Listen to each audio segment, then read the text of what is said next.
হ্যাঁ, লাইভ শুরু হয়ে গেছে দিশা। ওকে।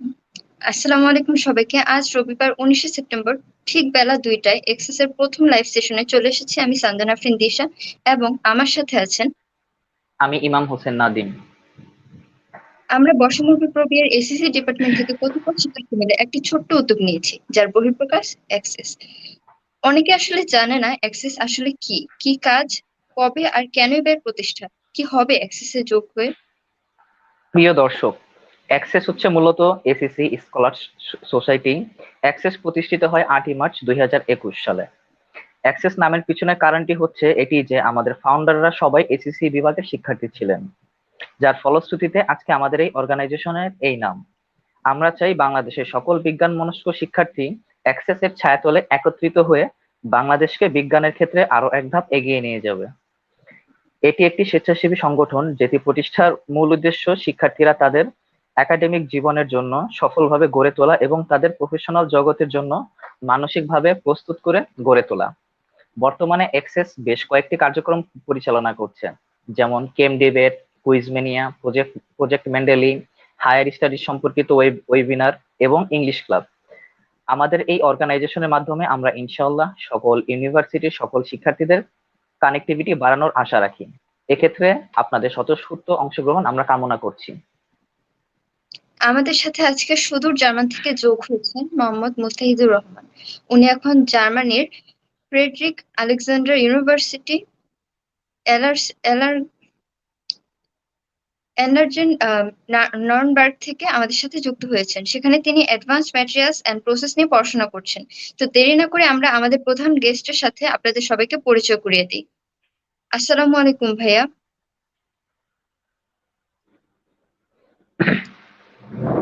আসসালামু আলাইকুম ভাইয়া, কেমন আছেন আপনি? ওয়ালাইকুম আসসালাম।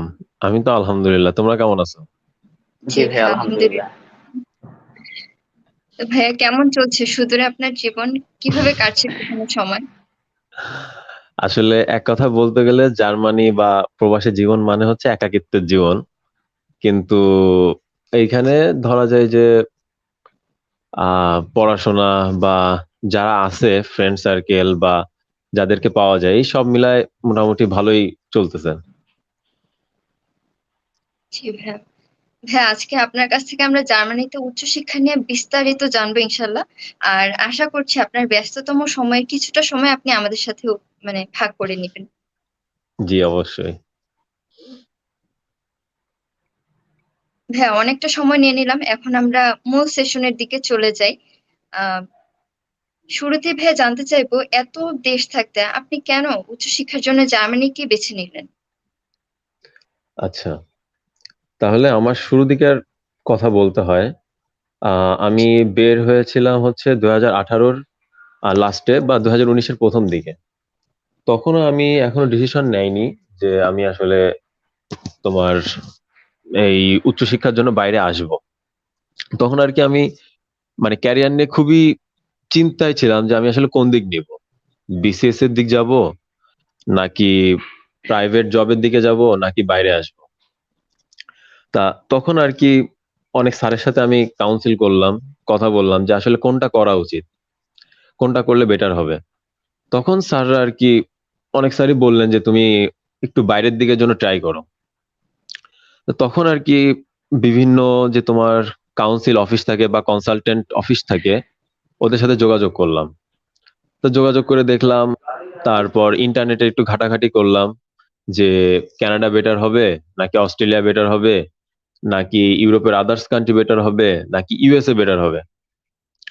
তা সেই দিক দিয়ে খুঁজে বা সবকিছু দিয়ে আমার কাছে মনে হলো যে Germany one of the best. কারণ এখানে হচ্ছে ফার্স্ট রিজন হচ্ছে there is no tuition fee, and second reason হচ্ছে আমি টিউশন ফি ছাড়াই প্রথম দিকের যে ইউনিভার্সিটি গুলো সেখানে যে উচ্চ মানসম্পন্ন তোমার শিক্ষা ব্যবস্থা, পড়াশোনা সেগুলো আমি পাবো। এবং 3 নম্বর হচ্ছে এইখানে আমাদের যেরকম মুসলিমদের যেরকম একটা এই বাইরের দেশে একটা একটা নেগেটিভ ধারণা থাকে যে এরা হয়তোবা টেররিস্ট হবে, এই হবে সেই হবে হ্যান ত্যান, এইখানে জার্মানিতে খুবই কম, এই জিনিসটা নেই বললেই চলে। আর ৩ নম্বর হচ্ছে থাকার যে একটা বা অ্যাকোমোডেশন বা তোমার এখানে যে লিভিং যে অ্যাভেলেবিলিটি বা লিভিং যে সিস্টেমটা, এটা আমার কাছে মনে হয়েছে যে একটু ভালো, স্টুডেন্টের জন্য একটু ভালো। এই তো এইসব কারণে আমি এট লাস্ট জার্মানি চুজ করলাম। আচ্ছা ভাইয়া, জি। জার্মানিতে অ্যাপ্লাই করার জন্য নিজেকে ঠিক কবে থেকে প্রস্তুত করে নিতে হয় এবং স্পেশালি কি ধরনের প্রোফাইলটা থাকা আবশ্যক, এটা যদি একটু বলতেন। আচ্ছা, আমি প্রথমে আমার কথা বলি, জি জি। কারণ আমি যদি আমার কথা বলি তাহলে আমার থেকে আর কি কিছুটা ধারণা পাওয়া যাবে। দেন আমি বলতেছি যে আসলে জি। কোনটা উচিত কোনটা অনুচিত। এখন আহ আমি যখন ডিসিশন নিই, আমি 19-এর মার্চ বা এপ্রিল থেকে আর কি ডিসিশন নিই যে আমি জার্মানিতে বা বাইরে যাব। তা আমি আইএলটিএস এর জন্য প্রিপারেশন নিই হচ্ছে 3 মাস। 3 মাসে আমি মোটামুটি আইএলটিএস দিয়ে শেষ করলাম, দেন আর কি পরীক্ষা, মানে পরীক্ষা বলতে ইউনিভার্সিটি গুলোতে অ্যাপ্লাই করলাম। তা সব মিলায় আমি 4 থেকে 5 মাস সময় নিছিলাম নিজেকে প্রিপেয়ার করার জন্য, কিন্তু যেটা কোনোভাবেই উচিত না। যে যারা ইউনিভার্সিটিতে, বাইরের ইউনিভার্সিটিতে আসবে বা এরকম প্রিপারেশন নিচ্ছে, তাদের অ্যাটলিস্ট 4th ইয়ারে যে যখন আছে তখন থেকে প্রিপারেশনটা নেওয়া উচিত।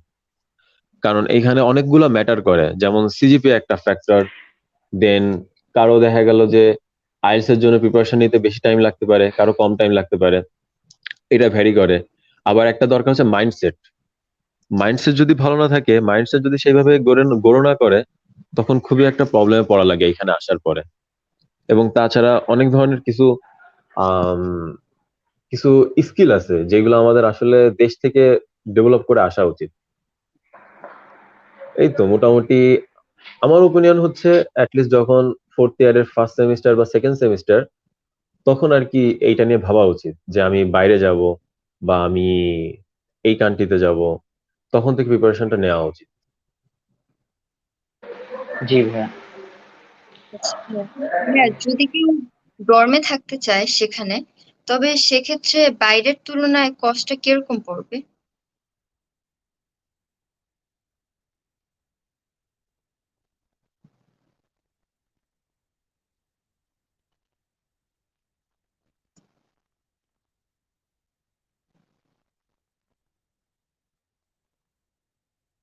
আচ্ছা ভাইয়া, সম্ভবত নেটওয়ার্ক প্রবলেমের কারণে ডিসকানেক্ট হয়ে গেছে, আমরা একটু ওয়েট করি।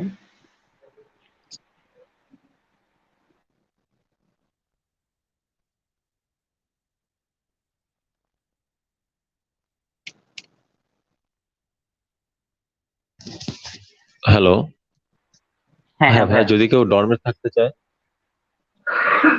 হ্যাঁ, ডর্মে থাকতে চায়, তবে সেক্ষেত্রে মানে ডর্মে এবং বাইরে থাকতে গেলে লিভিং কস্টের ডিফারেন্সটা কিরকম পড়ে? ডর্মের দিকে বেশি নাকি হচ্ছে বাহিরের দিকে? না, অবশ্যই স্টুডেন্ট ডর্ম হলো আমাদের দেশে যেমন হলের মতন। যেমন আমাদের দেশে হলে থাকলে কস্টটা কম পড়ে বাইরের যেসব প্রাইভেট বাসা আছে, ঠিক তেমনি এখানে ডর্মে থাকলেও বাইরে যে বাসা আছে সেখান থেকে খুব কম পড়ে। কিন্তু এখানে ডর্ম গুলো আবার খুবই মানসম্পন্ন, যে বাইরে থাকলেও যেমন নিজের মতন থাকা যায়, এখানে ডর্মেও ঠিক তেমন ভাবেই থাকা যায়। আর লিভিং কস্ট অবশ্যই কম তো পড়েই, সেটা প্রায় ভালোই কম পড়ে। আর বাইরের দিকে প্রাইভেট অ্যাকোমোডেশন খোঁজা একটু টাফ হয়ে যায় এখানে, কারণ মূলত ম্যাক্সিমাম স্টুডেন্টসরা হচ্ছে জার্মান না জেনে আসে। যেমন আমিও জার্মান না জেনে আসছি, সুতরাং এইখানে এদের সাথে কমিউনিকেট করা একটু টাফ হয়ে যায়।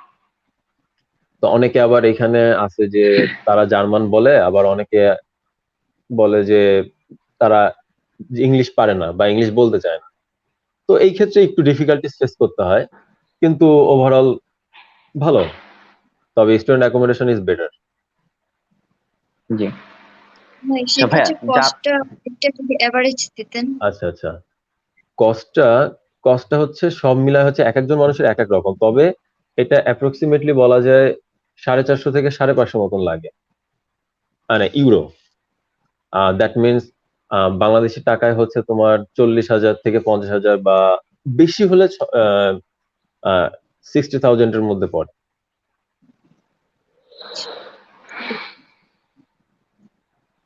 আচ্ছা আচ্ছা ভাইয়া, জার্মানিতে পড়তে গেলে আমরা একটা টার্ম সবাই শুনে থাকি যে ব্লক অ্যাকাউন্ট, বা ম্যাক্সিমামই সেটা আসলে জানে না যে ব্লক অ্যাকাউন্টটা আসলে কি, বা এই যে ব্লক আচ্ছা অ্যাকাউন্ট আচ্ছা, সেটার যে ইম্পর্টেন্স সেটা কি, সেটা যদি একটু বলতেন। ব্লক অ্যাকাউন্ট জি জি। এক একটা দেশে এক এক রকম সিস্টেম থাকে। যদি আমি উইদাউট স্কলারশিপে বা উইদাউট এই ধরনের কোনো অপরচুনিটি ছাড়া আসতে চাই, তখন এক একটা কান্ট্রিতে এক এক ধরনের তোমার কি বলে এটাকে রিকোয়ারমেন্ট থাকে। যেমন আমি যখন কানাডার জন্য আর কি সার্চ করতেছিলাম যে কিভাবে যাব কানাডাতে, তখন আর কি ওরা বললো, কারণ মাস্টার্স এর দিকে উইদাউট পেপারসে, papers means without paper publication ছাড়া আম, আসাটা একটু টাফ। যখন কানাডা বা ইউএসএ তে পাবলিকেশন ছাড়া কেউ আসতে যায়, যেমন তুমি ধরতে পারো যে আমাদের তখনকার সিচুয়েশন, ধরো সেটা হচ্ছে 2017-18 দিকে আমাদের ইউনিভার্সিটি থেকে কিন্তু পেপার পাবলিকেশনটা একটু টাফ ছিল, জানো কিনা জানি না, কিন্তু এখন একটু সহজ হয়েছে যে মোটামুটি আমাদের তখন তো তেমন সংখ্যক টিচাররাও ছিল না, কিন্তু এখন তো অনেক স্যার আসছেন যাদের মাধ্যমে আমরা পেপার পাবলিকেশনটা করতে পারতেছি। কিন্তু তখন আমাদের এরকম একটা অপরচুনিটি ছিল না, যার কারণে আমাদের পাবলিকেশনের তেমন একটা থিঙ্কিং গ্রো করে নাই। যার কারণে উইদাউট পাবলিকেশনে ইউএসএ বা কানাডা বা অস্ট্রেলিয়াতে যাওয়া টাফ ছিল। এবং সেইখানে ভিসার জন্য তোমাকে অ্যাকাউন্ট দেখাইতে হতো, অ্যাকাউন্ট স্টেটমেন্ট, যে অ্যাকাউন্টে কত টাকা আছে, এবং সেই স্টেটমেন্টটা ছিল প্রায় অনেক টাকা, যেমন প্রায় ফর এক্সাম্পল 30 থেকে 35 লাখ টাকা আমার ওখানে দেখাইতে হবে ভিসা হওয়ার জন্য।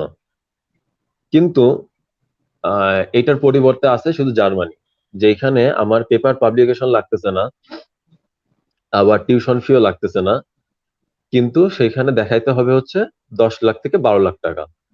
এখন এই টাকাটা কিভাবে ওরা দেখবে? দুইটা ইসের, জার্মানি অস্ট্রেলিয়ার মধ্যে পার্থক্য হচ্ছে ওদের ব্যাংক স্টেটমেন্ট দেখালে হতো, কিন্তু জার্মানিকে স্টেটমেন্ট দেখাইলে হবে না, কারণ এখানে টাকার পরিমাণটা কম। এই টাকাটা কি করতে হবে, জার্মানির একটা অ্যাকাউন্টে পাঠিয়ে দিতে হবে। যে এখানে যে ব্যাংকে কিছু কিছু তোমার থার্ড কোম্পানি থাকে, যেমন নাম বলতে গেলে ফিনতিবা, কোরাকল, এদের মাধ্যমে তোমাকে পাঠাতে হবে এই 10 লাখ টাকা জার্মানির অ্যাকাউন্টে।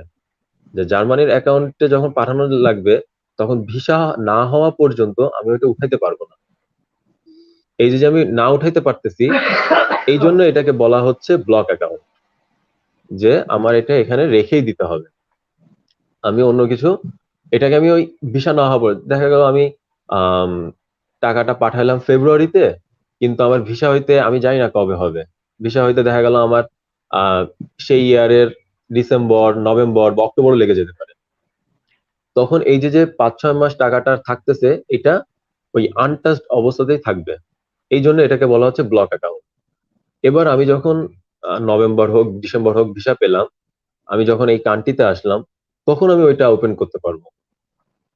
তখন ওইটা ওপেন করলে আমাকে প্রতি মাসে ওরা 850 ইউরো করে দিবে আর কি। দ্যাট মিনস এভরি মান্থ আমি 80,000, মোর দেন 80,000-এর বেশি করে আমি পাবো, এই আর কি। তা ওইটা 1 বছরে ওরা রিটার্ন করে দেয়। যেমন আমার এখানে তো এই যে অলমোস্ট 1 ইয়ার হয়ে যাচ্ছে, কারণ আমি লাস্ট অক্টোবরে এসেছিলাম, আর নেক্সট মান্থ অক্টোবর। সুতরাং আমি অলরেডি আমার সেই যে টাকা দিয়ে আসছিলাম সেটার ব্লক অ্যাকাউন্ট আমি আমার রিটার্ন পেয়ে গেছি, এবং সেটা আমি আমার বাসায় পাঠায়ও দিতে পারছি। এইটুকু হচ্ছে বেসিক পার্থক্য, এটাই হচ্ছে ব্লক অ্যাকাউন্ট। জি ভাইয়া।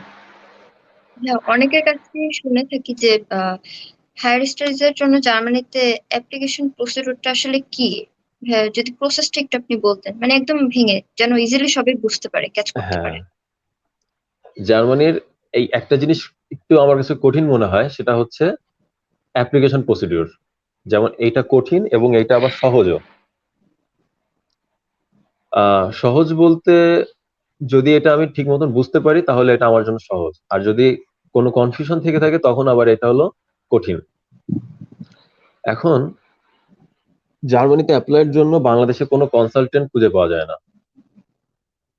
তোমরা আসো? জি ভাইয়া, শুনছি আমি। জি ভাইয়া। আচ্ছা। যেমন কোনো কনসালটেন্ট খুঁজে পাওয়া যায় না, যার কারণে আর জার্মানি যেহেতু উইদাউট কনসালটেন্ট এবং উইদাউট মানিতে আমার জিনিসটা প্রসেস করা লাগতেছে, এই জন্য সহজে কেউ কনসালটেন্টের কাছে যায়ও না, যার কারণে পুরো প্রসেসটা নিজের করতে হয়। এখন আমি করতেছি কিভাবে? এটার জন্য অনলাইনে ইউনিভার্সিটি খুঁজতে হবে, যার প্রথম এবং একমাত্র একটা ওয়েবসাইট হচ্ছে DAT.de, DAAD.de। তোমরা জানো মনে হয় জি। জি ভাইয়া। যে DAT.de তে যখন আমি এটা খুঁজতেছি, তখন আমি জিনিসটা পেলাম, ইউনিভার্সিটি লিস্ট করলাম। এবার ওইখানে হচ্ছে তোমার ইউনিভার্সিটির রিকোয়ারমেন্টসে সবকিছু লেখা থাকে যে কিভাবে অ্যাপ্লাই করতে হবে। নর্মালি দুইটা ওয়েতে অ্যাপ্লাই করার জন্য বলা থাকে, একটা হচ্ছে অনলাইন এবং সেকেন্ড হচ্ছে ইউনি অ্যাসিস্ট। এই ইউনি অ্যাসিস্ট জিনিসটা হলো আরো প্যারাদায়ক, মানে যথেষ্ট প্যারাদায়ক মনে হয় জন্য। কারণ কি, এই ইউনি অ্যাসিস্ট হচ্ছে একটা থার্ড কোম্পানির মতন। যেমন বলা যায়, আমরা যখন আমাদের দেশে ইউনিভার্সিটি গুলোতে অ্যাপ্লাই করতেছি, তখন আমরা নিজেরা কিন্তু অ্যাপ্লাই করতে পারি। আবার কি বিভিন্ন যে কম্পিউটারের যে দোকান আছে, সেই দোকানে যে অ্যাপ্লাই করতে পারি। জি। তা এই জি ভাইয়া। ইউনিভার্সিটি হচ্ছে কম্পিউটারের একটা মডার্ন দোকান আর কি। আর আমরা বাসায় বসে অ্যাপ্লাই করতেছি, সেটা হচ্ছে অনলাইন পোর্টাল। এখন যখন আমরা এই কম্পিউটার দোকানে যে অ্যাপ্লাই করতেছি, তখন কম্পিউটার দোকানওয়ালাকে আমরা কি দিচ্ছি? কিছু টাকা দিচ্ছি। ঠিক একইভাবে ইউনিভার্সিটির থ্রুতে যখন অ্যাপ্লাই করা লাগে, তখন ইউনিভার্সিটিকে কিছু পেমেন্ট দিতে হয়। সেটা হচ্ছে, যখন আমি ফার্স্ট অ্যাপ্লাই করতেছি তখন 75 ইউরো, এরপরে যতগুলো অ্যাপ্লাই করব ততবার টাকা দিতে হবে, সেগুলো হচ্ছে 30 ইউরো করে। এই হচ্ছে অনলাইন এবং ইউনিভার্সিটির মধ্যে বেসিক পার্থক্য। আর অনলাইনে কোনো টাকা পয়সা দিতে হয় না তেমন। আচ্ছা। এই গেল। এবার আমি আসি যে কি কি রিকোয়ারমেন্টস বা কি কি লাগে। রিকোয়ারমেন্টস বলতে কি, আইএলটিএস লাগে। আইএলটিএস এর দিকে এখানে একটু কমই আছে, রিকোয়ারমেন্টটা কমই আছে, বলা যায় যে 6। তবে ইচ ব্যান্ড যদি 6 হয়, তাহলে মোটামুটি অফার এটা চলে আসে। আর সিজিপি এর দিকেও তোমার তেমন একটা যে হাই রিকোয়ারমেন্ট নাই, নর্মালি 2.8 এর নিচে না থাকাই বেটার। যারা সায়েন্সে আছে, কিন্তু কমার্স যারা আছে তাদের জন্য একটু বেশি থাকা লাগে। সায়েন্সে যারা আছে তাদের 2.8 হলে এনাফ। আর পেপারস তেমন কিছু, মানে পাবলিকেশন না হলেও চলে, এই আর কি। আর ইউনি অ্যাসিস্ট আর অনলাইন, এই তো, আর তেমন কিছু নাই। ভাইয়া, সেক্ষেত্রে কি জার্মান ল্যাঙ্গুয়েজের সার্টিফিকেট থাকাটা জরুরি? হ্যাঁ, জার্মান ল্যাঙ্গুয়েজের ক্ষেত্রে রিকোয়ারমেন্টটা থাকে না যে তোমার জার্মান ল্যাঙ্গুয়েজ লাগবেই। আমি কিন্তু তোমাদের তুমি করে বলতেছি, জি। মাইন্ড করো না। আচ্ছা, জার্মান ল্যাঙ্গুয়েজের ক্ষেত্রে অনেক ইউনিভার্সিটিতে লেখা থাকে যে A1 বা A2 লেভেল হলে বেটার হয়, তবে একদম ম্যান্ডেটরি না।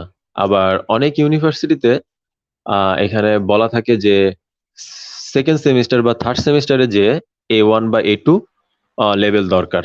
তা ওইটা ইউনিভার্সিটিতে আসার পর কমপ্লিট করে নেওয়া যায়। সো জার্মান ম্যান্ডেটরি না এখানে।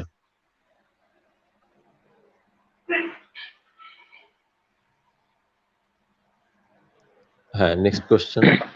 আচ্ছা ভাই, আমরা অনেকের কাছেই একটা কথা শুনে থাকি যে জার্মান ভিসাকে সিকিউর করার জন্য আগে থেকে বিভিন্ন পেপার গুলা রেডি রাখতে হয়, এছাড়া এম্বাসিতে অগ্রিম অ্যাপয়েন্টমেন্ট নিয়ে রাখতে হয়। এই ব্যাপারটা কতটুকু যুক্তিযুক্ত? আচ্ছা, অগ্রিম অ্যাপয়েন্টমেন্ট, এইটা জি। শুরু হয়েছে কিছুদিন আগে থেকে, যেমন করোনার সময় থেকে।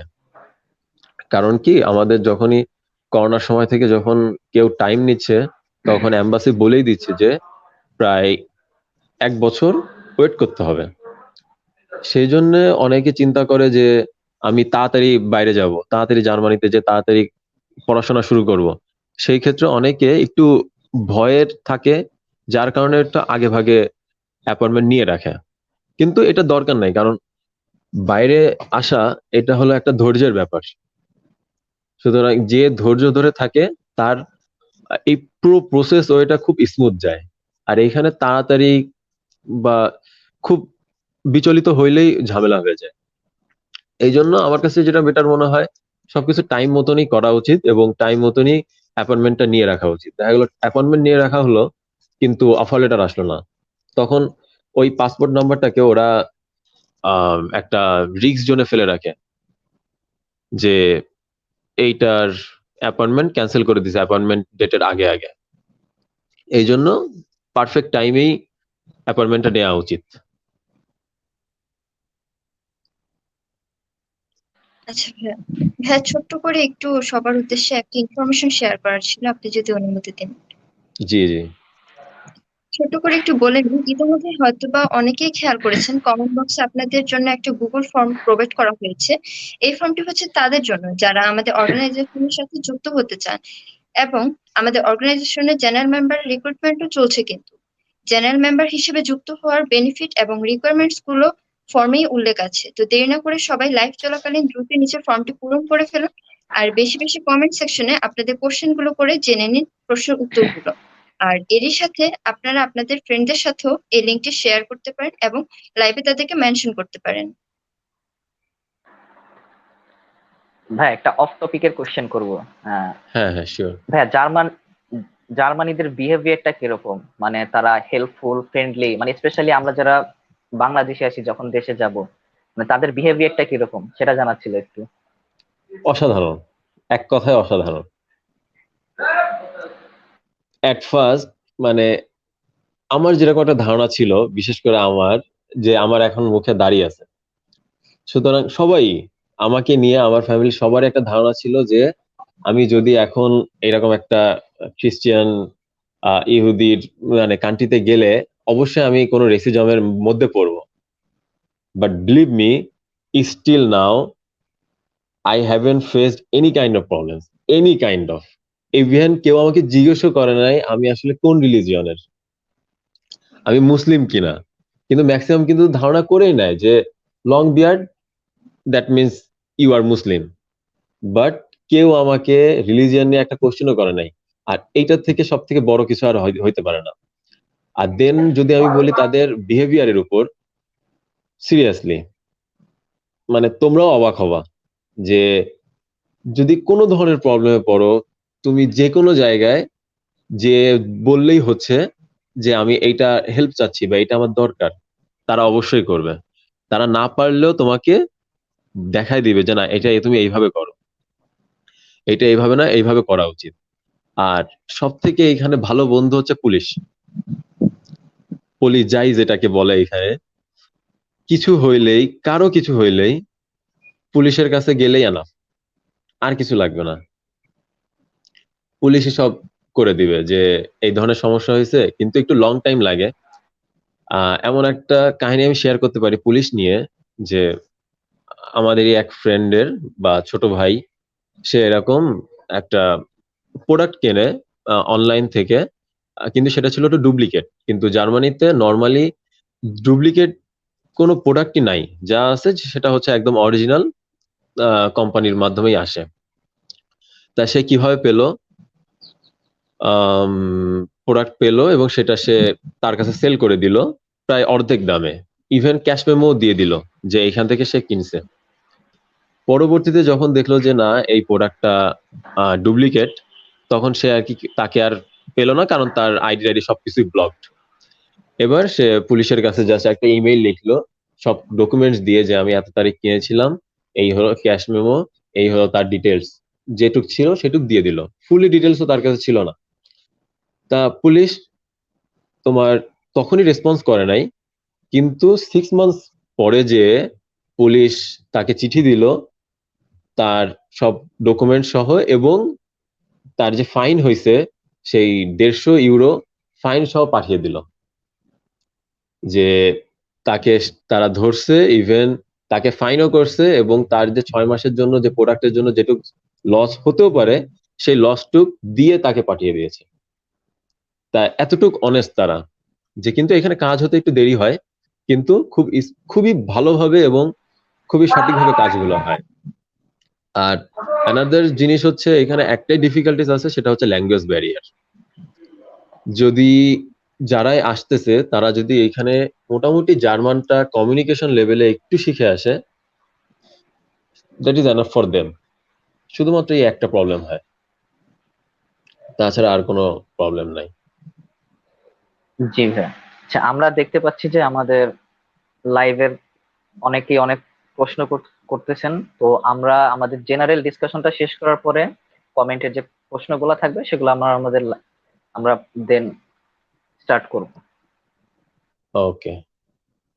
হ্যাঁ, এবার একটু সিরিয়াস প্রশ্নের দিকে চলে যাই। প্রশ্নটা হচ্ছে যে যদি কেউ আহ সেখানে সেটেল হওয়ার চিন্তা ভাবনা করে, তবে সেক্ষেত্রে তার কি ধরনের প্ল্যানিং থাকা আবশ্যক? ওকে।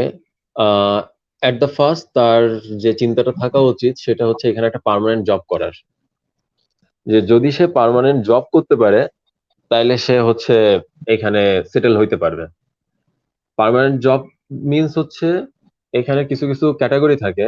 আহ যেমন বলা যায় যে কিছু কিছু ডিভাইডেড করা আছে যে এত ইউরোর এত অ্যানুয়াল ইনকাম হতে হবে।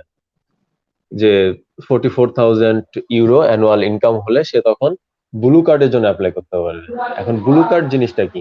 ব্লু কার্ড জিনিসটা হচ্ছে লেখাপড়ার পরে যখন আমি জব ভিসাতে কনভার্ট হব বা জব ভিসাতে সুইচ হব, তখন সেখানে হচ্ছে আমি জব পেয়েছি, ফুল টাইম জব করতেছি, সেইটার জন্য আমি ইমিগ্রেশন অফিসে অ্যাপ্লাই করতেছি যে আমি এখন আমার এখন জব আছে, আমি এখানে থাকতে পারবো।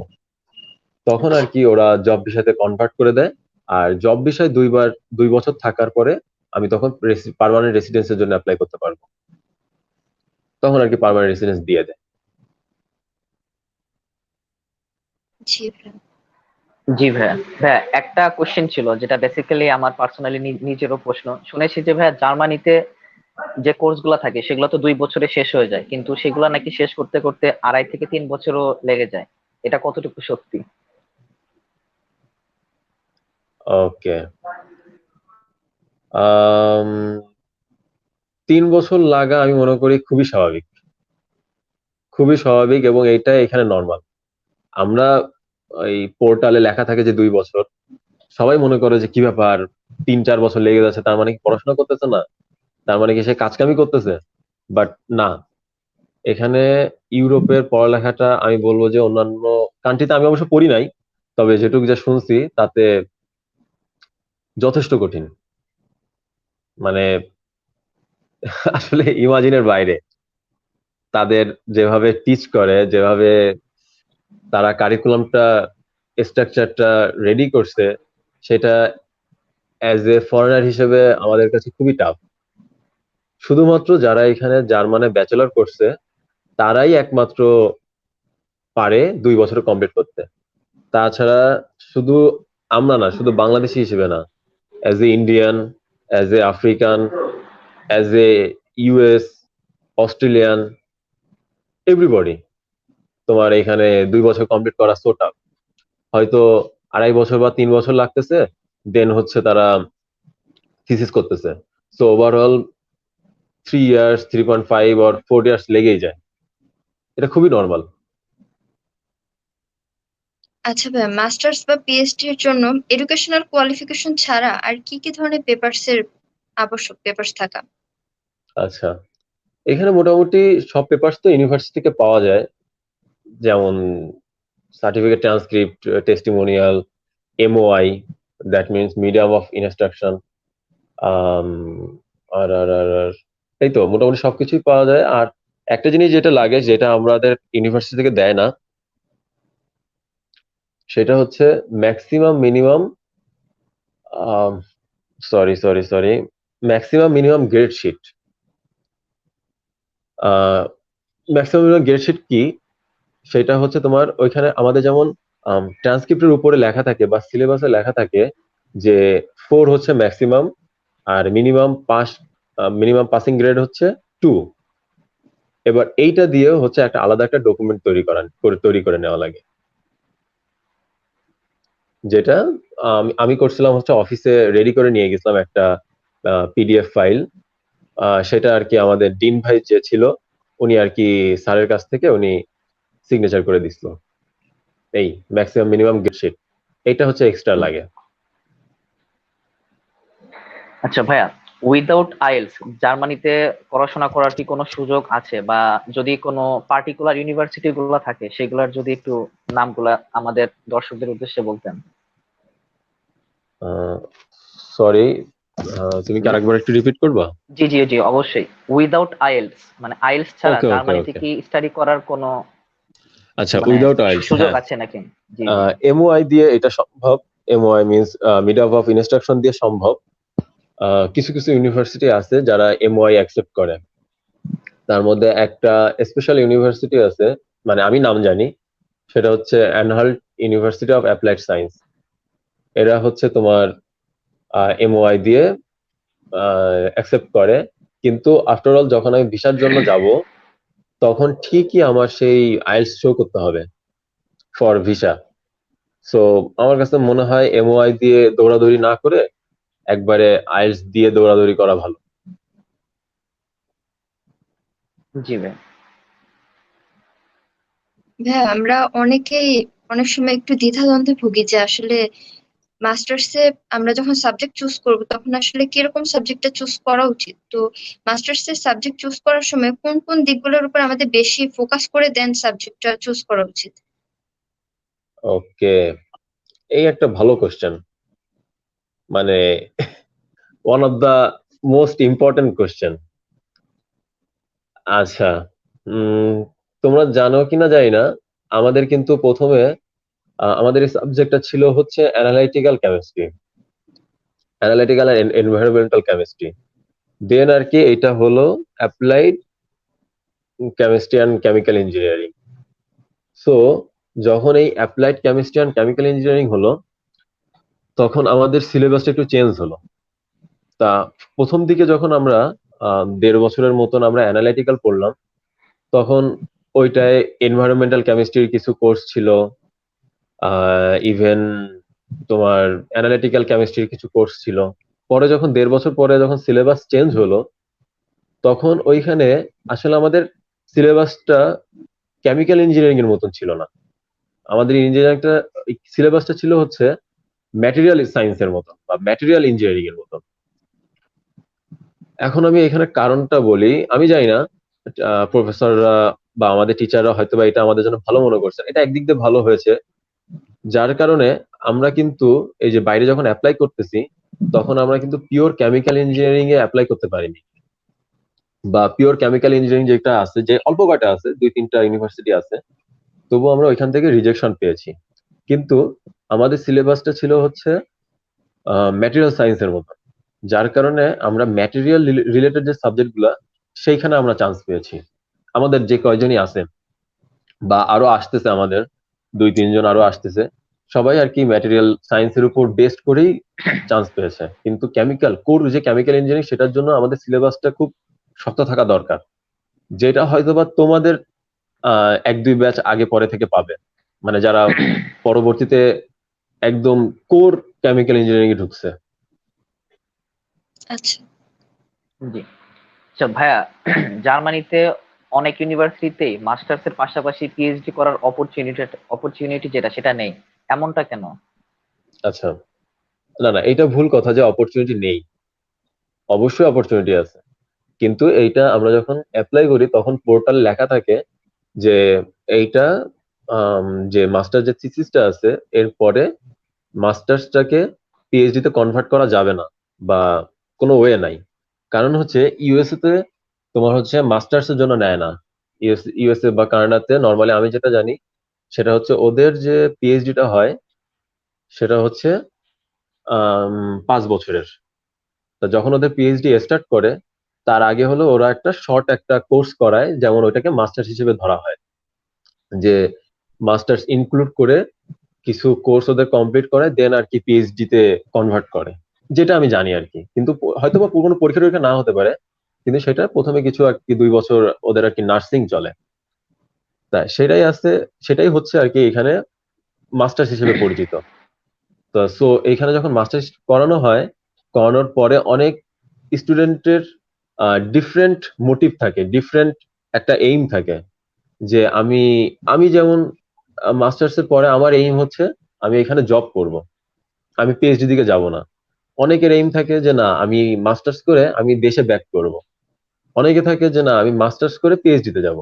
এই যে ডিফারেন্ট যে ক্যাটাগরির কারণে তোমার তারা এটা পিএইচডি দিকে কনভার্ট করে না। কিন্তু যাদের পিএইচডির দিকে ইচ্ছা থাকে তারা হচ্ছে মাস্টার্স থিসিসটা খুবই ভালোভাবে করে, প্রফেসরদের সাথে ভালোভাবে লেগে থাকে, যখন একটা ভালো একটা আউটপুট আসে তখন হয়তো ইউনিভার্সিটি থেকে অফার করে যে ঠিক আছে তুমি তাহলে নেক্সট স্টেপের জন্য রেডি হও, বা তখন ওরা ইন্টারভিউ বা অ্যাপ্লিকেশনের কিছু ব্যবস্থা রাখে, তখন সেইগুলো ব্যবস্থা করলে তোমার পিএইচডি তে কনভার্ট করা যায়। সেজন্য একদম যে পিএইচডি তে কনভার্ট করা যায় না এটা ভুল কথা। আচ্ছা ভাইয়া, আরেকটা গুরুত্বপূর্ণ প্রশ্ন ছিল, এটা আমার সহ ধন্যবাদ ভাই। আরো অনেকের হয়তো বা জানার ইচ্ছে আছে, যে জার্মানিতে পড়াশোনার পাশাপাশি সবাই তো পার্ট টাইম জব করে, তো হুম। সেক্ষেত্রে ভাইয়া ওখানে খরচ বাদ দিয়ে মানে পার্ট টাইম জবের কতটুকু মানে আমি চাইলে দেশে পাঠাতে পারবো? অনেক, মানে যথেষ্ট যথেষ্ট একটা হ্যান্ডসাম অ্যামাউন্ট তুমি ইনকাম করতে পারবা, এবং for your parents you can send them. এটা যদি আমি অঙ্কে এখন শেয়ার করতে যাই, সাপোজ প্রতিটা স্টুডেন্টই এখানে পার্ট টাইমের জন্য অ্যালাউড, অথবা কেউ কেউ আবার অনেকে ফুল টাইমও কাজ করে, পার্সোনাল ওপিনিয়নের উপর ডিপেন্ড করে। কিন্তু যদি কেউ ফুল টাইম জব করে, ফুল টাইম জবের পাশাপাশি স্টাডিটা কন্টিনিউ করা সো টাফ। অনেক সময় পার্ট টাইমের পাশাপাশি স্টাডি কন্টিনিউ করা টাফ হয়ে যায়। তবুও যদি কেউ পার্ট টাইম জব করে তাহলে সে অ্যারাউন্ড 1 লাখের মতন বাংলাদেশি টাকায় পায়, আবার মোর দেন 1 লাখও হইতে পারে। এখন 1 লাখ পেলে সেখানে আমার জার্মানিতে থাকার জন্য বা জার্মানিতে এভরি মান্থ লিভিং কস্ট লাগতেছে হচ্ছে অ্যারাউন্ড 50,000। এবার বাকি থাকতেছে 50,000। তো ওইখান থেকে তুমি নিজের ঘোরাফেরা বা নিজের কেনাকাটা বাদ দিয়ে মিনিমাম তুমি 50,000 তো পাঠাতেই পারবা, 30,000 40,000, ডিপেন্ডস অন হিম, সে কতটুকু পাঠাতে চাচ্ছে। এই আর কি আচ্ছা, একটা। মোটামুটি বেশ ভালো অ্যামাউন্টে তাহলে পাঠানো যায়। হ্যাঁ, এটা পসিবল। আচ্ছা ভাই, আমরা কমেন্ট বক্সে অনেক কোশ্চেন দেখতে পাচ্ছি, সেখান থেকে আপনি অনুমতি দিলে এবার আমরা কোশ্চেন আনসার সেশনে চলে যাব কমেন্ট বক্স থেকে। হ্যাঁ হ্যাঁ, শিওর।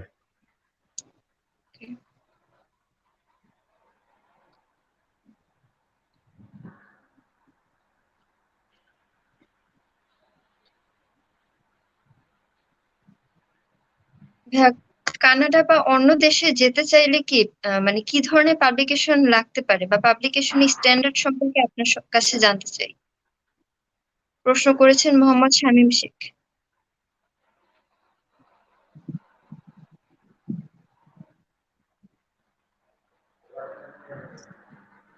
হ্যালো। জি জি ভাইয়া। ভাইয়া। হ্যাঁ হ্যাঁ।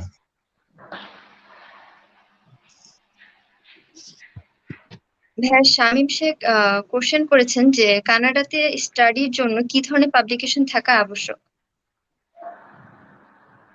পাবলিকেশন আসলে কি ধরনের হয়? পাবলিকেশন তো পাবলিকেশনই।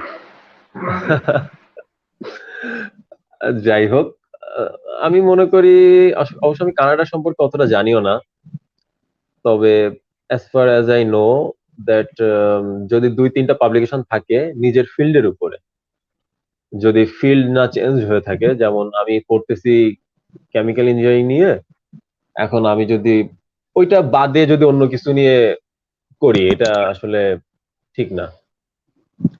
এছাড়া আমার তেমন একটা জানা নাই আসলে কানাডা সম্পর্কে, আচ্ছা, সরি।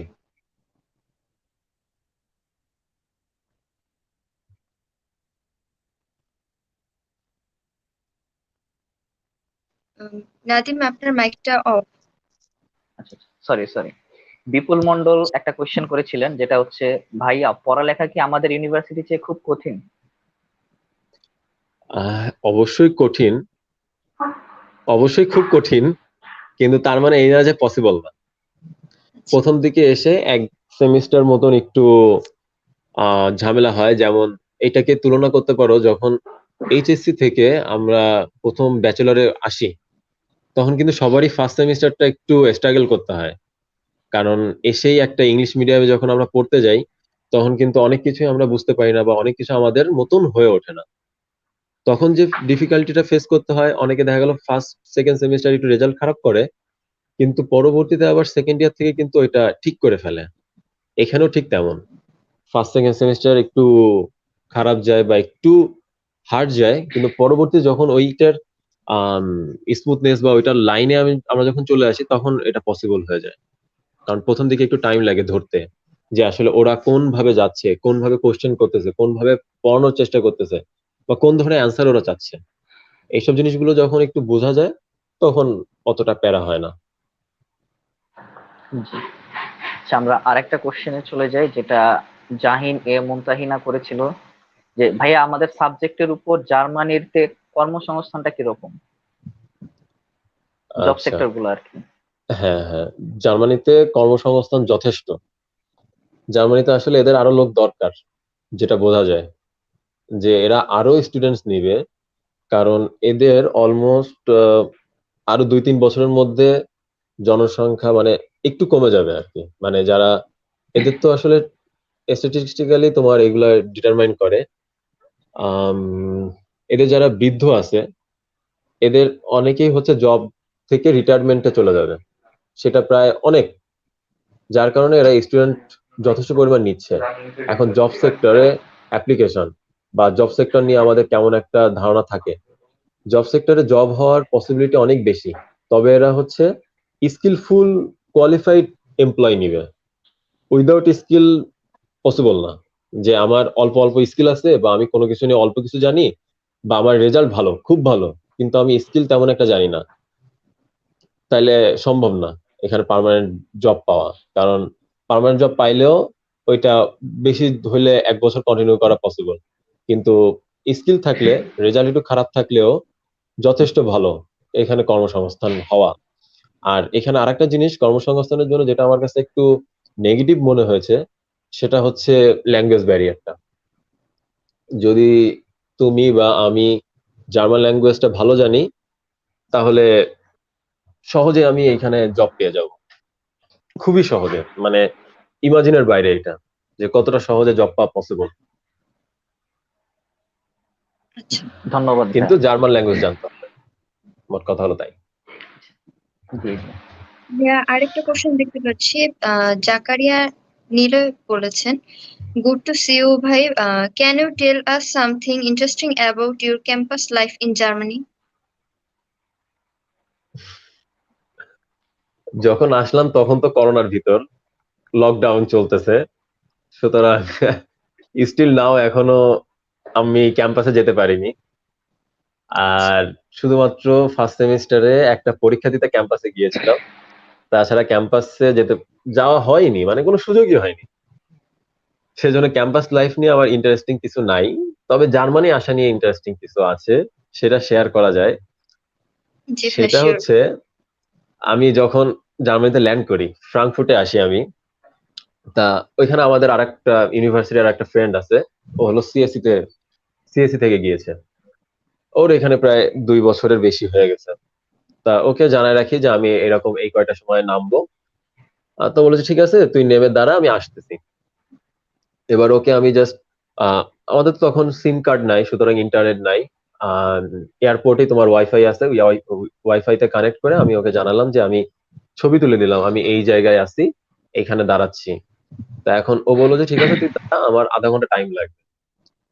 তা আমি উম, তখন একটা রুল ছিল যে জার্মানিতে আসার পর এয়ারপোর্ট থেকেই কোভিড টেস্ট করাইতে হবে।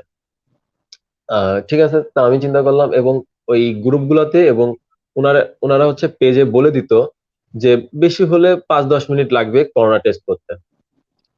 তা আমি চিন্তা করলাম যে ওর তো আসতে আধা ঘন্টা লাগবে, আর আমার তো 5-10 মিনিট লাগবে করোনা টেস্ট করতে, তাইলে আমি করোনা টেস্ট করে আসি।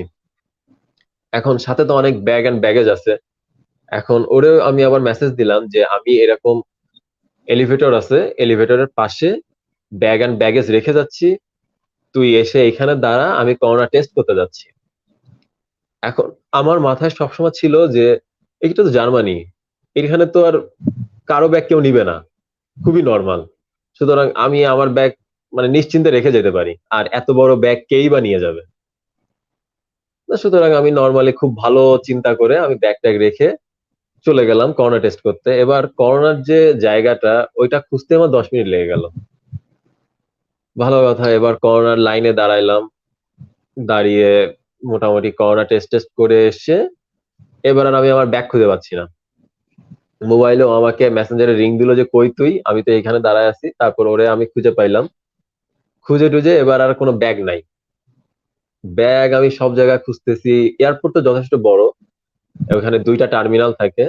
তো 2টা টার্মিনালে যাচ্ছি, একটা পথ দেখি আটকানো, তো ওই পথে যাওয়া যাচ্ছে না। তা আমরা ওর চেষ্টা করিনি ওই পথে যাওয়ার। এবার ওইখানে পুলিশ দিয়ে দাঁড়া করায় আছে, যেতে দিচ্ছে না। তা আমিও ব্যাগ খুঁজতেছি না। এরপর আমি একটা ডিসিশন নিলাম যে যেখানে লস্ট যে অফিস আছে, যে কিছু হারিয়ে গেলে ওইখানে খুঁজতে হয়, ওইখানে যে জিজ্ঞেস করব। তা ইন মিন টাইমে ওই যে ব্যারিয়ারটা ছিল পুলিশের, ওইটা খুলে গেল। খুলে গেলে আমি দূর থেকে দেখলাম যে আমার ব্যাগটা ওখানে পড়ে আছে। আমি তো দৌড়াই গেলাম এবং ওইখানে পুলিশও আছে। কি হলো, তারা ব্যাগ ট্যাগ সব খুলে ফেলছে এবং সবকিছু পুরো এরিয়াটা দিয়েই আমার জিনিসপত্র ছড়ানো। আমিও তো অবাক, ওরাও অবাক যে কি হলো, আমার এরকম ব্যাগ ট্যাগ খোলা কেন, ইভেন তালা টালা ভেঙে সবকিছু খুলে ফেলছে। তাই বলছে এটা কি তোমার ব্যাগ? তাই বলছে হ্যাঁ এটা আমার ব্যাগ, আমি তো এরকম করোনা টেস্ট করতে গেছিলাম, এখানে রেখে গেছিলাম। তো প্রবলেম কি হয়েছে, ওরা মনে করছে যে কোন একটা এক্সপ্লোসিভ কোনো জিনিস থাকতে পারে, যে কেউ ব্যাগটা রেখে চলে গেছে। ইভেন ব্যাগগুলোর কালারে ছিল সব ব্ল্যাক। সুতরাং সবাই মনে করছে যে এটা মনে হয় বম টম কিছু হবে, যার কারণে ওই এরিয়াটা পুরো বন্ধ করে দিছে। বন্ধ করে আমার জিনিসপত্র সব ছড়ায় রাখছে। ছড়ায় রেখে পরে যখন দেখছে যে না এখানে তেমন কিছু নাই, শুধু জামা কাপড় বা এক্সেসরিজ কিছু আছে, তখন আর ওরা আবার ওইটা খুলে দিচ্ছে। তা ওইখানে যে আমি একটা একটু মানে একটা প্রবলেম পড়ে গেছিলাম। তবে পুলিশ তেমন কোনো প্রবলেম করেনি, জাস্ট আমার পাসপোর্টের একটা ছবি নিল, আর এটা চেক করলো যে আসলে আমি স্টুডেন্ট কিনা, ও আমার অন্য কোনো মোটিভ আছে কিনা এখানে আসার। তারপর বললো যে হয়তোবা তোমার কোনো ফাইন হতে পারে, ফাইন হলে তোমার ঠিকানায় চিঠি চলে যাবে। তা দেখলাম যে কোনো ফাইন বা এমন কিছুই হয়নি, কারণ ওরা বুঝতে পারছে যে স্টুডেন্ট আসছে, ও করোনা টেস্ট করতে গেছিল এরকম জিনিসটা রেখে। তা এই হলো আমার একটা ব্যাড এক্সপিরিয়েন্স এবং একটা বলা যায় যে হাসির ঘটনাই, এই আর কি। আমরা এখন পরবর্তী কোশ্চেনে চলে যাব। সাইফুল ইসলাম যে কোশ্চেনটি করেছেন, জিআরই স্কোর কত লাগে ভাইয়া? আচ্ছা আচ্ছা, জেআরই স্কোর লাগে না এখানে। তেমন কোনো ইউনিভার্সিটি নাই যে জেআরই চায়। খুবই কম, খুবই কম বলতে গেলে। যেগুলা জার্মানির 1 থেকে 10-এর র্যাঙ্কিং এ আছে, একটা ইউনিভার্সিটি আছে হচ্ছে টুম, that means technical university of Munich. এখানে হয়তোবা কিছু কিছু সাবজেক্টে তোমার জিআরই স্কোর লাগে, তবে নর্মালি দরকার হয় না জিআরই স্কোর। এখানে জিআরই স্কোরের থেকে বেশি দরকার হচ্ছে জার্মান ল্যাঙ্গুয়েজ। আমি সাজেস্ট করবো যে যদি কেউ আসতে চায় তাহলে সে A2 লেভেলটা কমপ্লিট করে আসুক। তাহলে এইখানে অনেক ধরনের, অনেক মানে জার্মান লাইফের অনেক মজা নেওয়া যায়। যেমন ফর এক্সাম্পল বলা যায়, আমি যখন ট্রেনে বা তোমার উবানে আসতেছি বা যাওয়া আসা করি, বা জার্মান কিছু ফ্রেন্ড আছে, ওদের সাথে কমিউনিকেট করতে পারতেছি না, কিন্তু ওরা আবার নিজেরা হাসাহাসি করতেছে। তো তখন আমার জাস্ট সহজ ভাষায় বলতে গেলে বলদের মতন তাকায় থাকা লাগে যে কি বলতেছে এরা।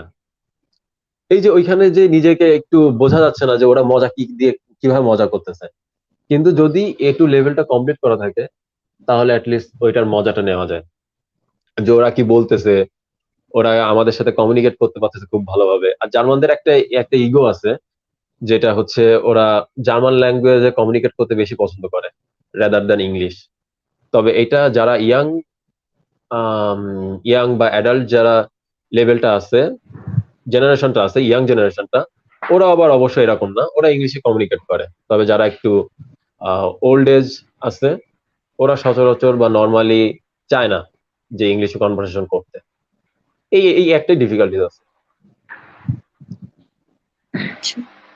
ভাইয়া আফরিন কোশ্চেন করেছেন, ভাই সিজিপিএ খারাপ হলে কি জার্মান যাওয়া সম্ভব? সিজিপিএ খারাপ বলতে অনেক খারাপ হওয়া ঝামেলা, তবে আমি বললাম যে 2.8 অফার লেটার পাওয়া খুবই সম্ভব। 2.8 বা 2.75 হলেও হবে, কোনো ব্যাপার না, খুব ভালোভাবে আসা যাবে। তবে কমার্সদের জন্য না, শুধুমাত্র জি।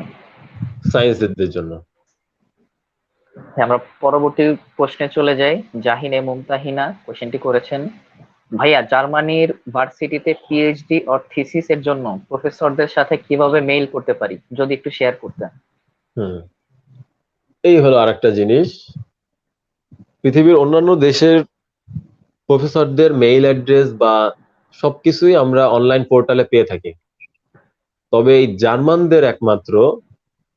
জার্মান প্রফেসরদের দুইটা প্রোফাইল থাকে।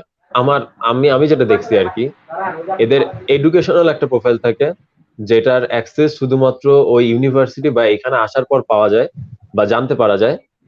আর আরেকটা প্রোফাইল বা কোনো রকম একটা জাস্ট প্রোফাইল দেওয়া থাকে, সেটা হচ্ছে অনলাইনে অন্য বাইরের স্টুডেন্টদের দেখানোর জন্য। সুতরাং এইখানে পিএইচডি জন্য বা থিসিসের জন্য প্রফেসরদের এভাবে মেইল করাটা একটু টাফ, কারণ কখন প্রফেসরের সিট খালি হচ্ছে, কখন প্রফেসরের এরকম অপরচুনিটি হচ্ছে বা টিমের লোক দরকার হচ্ছে, কারণ এরা ম্যাক্সিমাম স্টুডেন্টস নিয়েই নেয় হচ্ছে তোমার মাস্টার্স স্টুডেন্টস থেকে, যে এই স্টুডেন্ট তার সাবজেক্টে ভালো থিসিস করতেছে, তাহলে একে হচ্ছে অপরচুনিটি দেয়। জিনিসটা হচ্ছে এইভাবে সিট গুলো চলে আসে। এই জন্য জার্মানির ইউনিভার্সিটি গুলোতে পিএইচডি তে একটু টাফ হয়ে যায়। আর থিসিস বলতে গেলে তো, থিসিস যখন আমি করতেছি তখন তো এটা তো একটা মাস্টার্স এর পার্ট, সুতরাং মাস্টার্স এর পার্টের জন্য প্রফেসরকে আলাদাভাবে ওইভাবে মেইল করতে হয় না। তখন ওইখানে এরকম একটা অপরচুনিটি থাকে যে তুমি কোন প্রফেসরকে চুজ করতে চাও বা কোন প্রফেসর তোমাকে চুজ করতে চায়, এরকম একটা স্কোপ চলে আসে। শুধু তখন ইউনিভার্সিটিতে ওইভাবে মেইল করতে হয় না। আর যদি বলতে চাই যে কিভাবে মেইল করতে হবে, সেখানে অবশ্যই ডিয়ার প্রফেসর লিখতে হবে, কারণ এরা আবার নামের আগে ডিয়ার না লিখলে আবার খুব খুব মাইন্ড করে বলা যায়। যে যদি লেখা হয় মিস্টার প্রফেসর বা মিস্টার টিচার বা মিস্টার ডক্টর, এরকম যদি লেখা হয় তারা আবার মাইন্ড করে, আমি যেটা দেখছি। তবে ডিয়ার প্রফেসর লেখাটাই সব থেকে বেটার। আর নর্মালি যেভাবে মেইল করতে হয় সেটা হচ্ছে ডিয়ার প্রফেসর দিয়ে, আর ইন এ শর্ট, অনেক বড় না যে আমি অনেক কিছু লিখলাম, আমার সবকিছু দিয়ে দিলাম, এমন না। কিন্তু ইমেল বডিটায় খুব অ্যাট্রাকটিভ কিছু কথা লিখতে হবে, যে আমি এখানে আছি, আমি এই সাবজেক্টের উপর পড়াশোনা করতেছি, বা আমি এইটার উপর থিসিস করতেছি, বা এটার উপর আমার আগ্রহ আছে, আমি তোমার এতগুলো জার্নাল বা এতগুলো পাবলিকেশন পড়লাম, সেইখান থেকে আমার কাছে এইগুলো ইন্টারেস্টিং মনে হয়েছে, কিন্তু এইগুলা থেকে অনেক কিছু ডেভেলপ করা যেতে পারে। দ্যাট মিনস আমি যদি ওই প্রফেসরের যে এটা আছে পাবলিকেশন গুলো থেকে তার পজিটিভ সাইড এবং তার যদি কিছু নেগেটিভ সাইড আমি বের করে দেখাইতে পারি বা এইটা কিছু জানানো যেতে পারে, তাইলে ওইটা আর কি বেটার। আচ্ছা জি ভাইয়া। এইভাবে আর কি দিতে হবে, দিলে আর কি একটা রেসপন্স পাওয়া যেতে পারে। জি। আচ্ছা ভাইয়া, তার মানে সিম্পলি হচ্ছে যে বডিটাতে যেন জার্মান প্রফেসর বুঝতে পারে আমাকে নিতে আগ্রহী হন, ওইভাবে ইমেলটাকে তুলে ধরতে হবে। হ্যাঁ হ্যাঁ, এক্স্যাক্টলি। আচ্ছা ভাইয়া, বিপুল মন্ডল কোশ্চেন করেছেন যে ভাইয়া ব্লক মানিটা কি ম্যানেজ করার জন্য বাংলাদেশে কোনো এডুকেশন লোন বা স্টুডেন্ট লোনের ব্যবস্থা আছে কিনা? আচ্ছা, বাংলাদেশে যে স্টুডেন্ট লোন, এটার অবশ্য আমাদের দেশ হচ্ছে অনেক দেশ থেকে পিছায়। যেমন বলা যায় হচ্ছে তোমার ইন্ডিয়া হচ্ছে এরকম লোন দিয়ে থাকে নর্মালি। এই জন্য ইন্ডিয়ান স্টুডেন্টের সংখ্যা অনেক অনেক হচ্ছে বাইরে। জার্মানিতে বলা যায় যে জার্মানদের পরে মনে হয় ইন্ডিয়ানদের সংখ্যা সব থেকে বেশি। কারণ হচ্ছে ওদের গভর্নমেন্ট হচ্ছে ওদের লোন দেয়, যেটা হচ্ছে তুমি যখন এস্টাবলিশ হবা বা যখন তুমি পার্ট টাইম জব করবা তখন তুমি ব্যাক করবা, তার আগে এটা নিয়ে কোনো প্যারা নেওয়া লাগে না, যার কারণে ওরা ক্যারিয়ার দিকে যথেষ্ট ফোকাসড হয়। আর ইভেনচুয়ালি যদি আমাদের কথা বলতে যাই, আমাদের তখন আর কি এই ধরনের ডিফিকাল্টিস ফেস করতে হয়, কারণ আমাদের গভর্নমেন্ট এই ধরনের কোনো অপরচুনিটি দেয়নি। আচ্ছা, আর এখানে আমরা নিতে পারি হচ্ছে bank student loan. Bank student loan মানে one kind of bank loan. আর ব্যাংক কখনোই তোমার কোনো তাদের কোনো বেনিফিট ছাড়া তোমাকে লোন দিবে না। এই হলো মূল কথা। আর স্টুডেন্ট লোন নেওয়া যায়, কিন্তু সেটার হাই রেট ইন্টারেস্ট দিতে হয়। তবে আরেকটা কথা বলতে চাই, সেটা হচ্ছে স্টুডেন্ট লোন বা যে কোনো ধরনের লোন নিয়ে যে স্টুডেন্টরা আসতেছে না, তা না। ইভেন অনেক বাংলাদেশি স্টুডেন্ট আছে যারা তোমার লোন নিয়ে আসতেছে, ইভেন ওরা এটা 1 বছরের মধ্যে আবার এটা পরিশোধও করে দিতে পারতেছে। এই আর কি। তবে তোমার একটু মাথায় হেডেক নিতে হবে যে আমি লোন করে আসছি, তাহলে এটা আমার আবার ফেরত দিতে হবে এবং প্রপার টাইমে। এই জাস্ট একটা হেডেক থাকে, একটা এক্সট্রা হেডেক থাকে, তাছাড়া আর কিছু না। তবে এটা পসিবল যে আমি লোন করে আসলাম, লোন করে এসে দেন আর কি ওইটা আমি আবার ঠিকঠাক করে ফেলবো, খুবই সম্ভব। জি ভাইয়া, ধন্যবাদ। তো এর মাধ্যমেই আমরা আমাদের যে প্রশ্ন উত্তর পর্ব ছিল দর্শকদের সাথে, সেটা আমরা এখানেই শেষ করব। হ্যাঁ, দেখতে দেখতে আমরা আমাদের যে প্রোগ্রামটা আজকে লাইভ সেশনের একদম শেষ পর্যায়ে চলে এসেছি। এখন ভাই আমরা আর পড়াশোনা নিয়ে কোনো কোশ্চেন করব না। আপনার কাছে জার্মানিতে ঘটা কোনো একটা ইন্টারেস্টিং ঘটনা বা একটা সুন্দর ঘটনা যেটা আপনি সবার সাথে একটু শেয়ার করবেন কাইন্ডলি।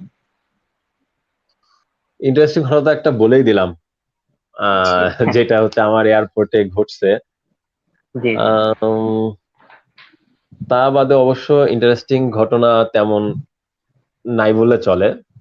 ছোটখাটো কিছু ঘটনা তো রাস্তাঘাটে ঘটেই থাকে, এই আর কি। তেমন ইন্টারেস্টিং কিছু নাই। আচ্ছা ভাইয়া, ভাইয়া অনেক ভালো লাগলো আপনাকে আমাদের মাঝে আজকে এভাবে পড়াতে। অনেক অনেক ধন্যবাদ আপনাকে এতটা ব্যস্ততার মাঝেও আমাদেরকে এতটা সময় দেওয়ার জন্য। আশা করছি আবারও কথা হবে আপনার সাথে। যাওয়ার আগে দর্শকদের উদ্দেশ্যে আপনি ছোট করে যদি কোনো পরামর্শ বা কোনো কথা থাকতো শেয়ার করে যেতেন। হ্যাঁ, তোমাদেরও ধন্যবাদ এইরকম একটা লাইভ অ্যারেঞ্জ করার জন্য, কারণ খুবই দরকার আমাদের জন্য। কারণ আমরা যারা প্রথম দিকে আসছি তারা কিছুটা ডিফিকাল্টিস ফেস করছে, কিন্তু আমিও পার্সোনালি চাই না যে ইন ফিউচার যারা আসবে তারা কোনো ধরনের ডিফিকাল্টিস ফেস করুক। কারণ আমরা যেটুক জানতে পারছি সেটুক সবাইকে জানানোই আমাদের একটা মূল উদ্দেশ্য বলা যায়। সুতরাং সেইটার জন্য লাইভটা করা খুবই দরকার ছিল, বা তোমরা করছো, এটা বেটার হয়েছে। আমাদের আরো স্টুডেন্টস আসতেছে, তারা যখন আসবে, কারণ সবাই এক একটা টাইমে এক এক ধরনের ডিফিকাল্টিস ফেস করে। আমি এক ধরনের ডিফিকাল্টিস ফেস করছি, বা আমার সাথে আরেকজন যে যারা আসছে তারা এক ধরনের ডিফিকাল্টিস ফেস করছে, বা ইন ফিউচার যারা আসবে তারাও এক ধরনের ডিফিকাল্টিস ফেস করবে। সুতরাং সবকিছুই যখন আস্তে আস্তে সবার দিক থেকে শেয়ার করবে, তখন জিনিসটা আস্তে আস্তে অনেকটা স্মুথ হয়ে যাবে, বা অনেকটা তখন একটা ট্রেন হিসেবে চলে আসবে যে না আমি এইটা করতেছি, এরপরে আমি বাইরে যাব, তখন এটা অনেকটা ইজি হয়ে যাবে, যেটা এখনো ইজি হয়ে পারে নাই। আরে শালা, মোবাইলটা বন্ধ হয়ে গেল।